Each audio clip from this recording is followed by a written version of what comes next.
Promised last night, we are back with another installment of our brand new all-in feature where we take a closer look at the very small group of men and women in Congress who are holding the entire government hostage. It's another installment of These Are the People Who Are Running the Country. Tonight, we introduce you to Congressman Kerry Bentivolio of Michigan's 11th District. He's a freshman representative who won a special election last year to replace five-term incumbent Thaddeus McCotter, who resigned after some members of his staff were charged with election fraud. Kerry Bentivolio is a Detroit native with a colorful history, none of it in politics. Back in the 1990s, Kerry Bentivolio was running a home building business in the Detroit suburb of Milford. It didn't go so well, mostly because there were some problems paying the bills. At one point, there were 16 court cases involving Bentivolio and his creditors, many in the same 11th district he now represents. Bentivolio eventually filed for bankruptcy, dusted himself off, and became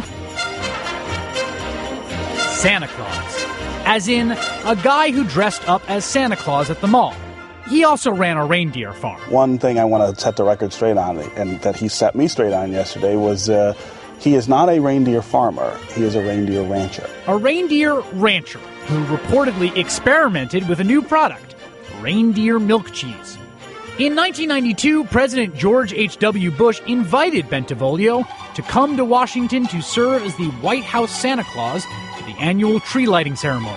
Bentivolio called a press conference to announce the exciting news, which caught the attention of a bunch of those creditors, one of whom, in astonishment, called the White House and told them their soon-to-be Santa was a deadbeat.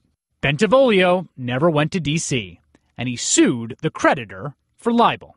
And that's when things went all miracle on 34th Street. During the proceedings, Bentivolio told the court, quote, "I have a problem figuring out which one I really am, Santa Claus or Kerry Bentivolio. Now I prefer to be Santa Claus." You are really Santa, right?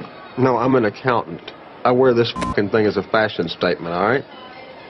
Okay. After the Santa years, Bentivolio worked as a high school teacher in Fowlerville, Michigan, where he reportedly told his students that he had just one goal: to make each one of them cry at least once. In 2012, he was reprimanded by school administrators for reportedly grabbing students' desks and yelling in their faces. Say it! Say it!